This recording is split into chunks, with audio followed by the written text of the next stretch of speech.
另外，再来看彰化市有警察咧巡逻的时呢，是发现一台轿车在后顶无倒，一个要甲搬查所发现，这车顶驾驶酒味是真重，浓度有0.57毫克。这驾驶是承认讲有啉这药酒的这个习惯，认为讲伊是食补尔尔，也毋过落尾这警方也是照公共危险罪甲伊送办。 警察伫彰化市的街道咧巡逻，发现一台轿车正边的车后顶无咧倒，向前插门，所发现姓叶的驾驶规身躯拢是酒味。警察依法实施酒测，酒测值高达0.57毫克。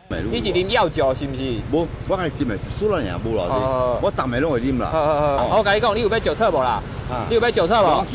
无要紧啊！若有一点点没有关系。 彰化警方百里公布，顶个月底，警察在路里巡逻时，原本只是看到轿车的车后顶未倒，惊影响赛车的安全，向前调查询问，结果说意外发现这位70多岁姓叶的驾驶，若像有啉酒。姓叶的驾驶表示，家己有啉药酒的习惯，认为只是食补，但是经过酒测，酒测浓度0.57毫克，超过法定标准0.15毫克。专案也依照涉嫌违反公共危险罪，移送警办。 检举令勘查时发现老翁面带酒容，经酒测酒精浓度高达每公升0.57毫克，明显超过法定标准值。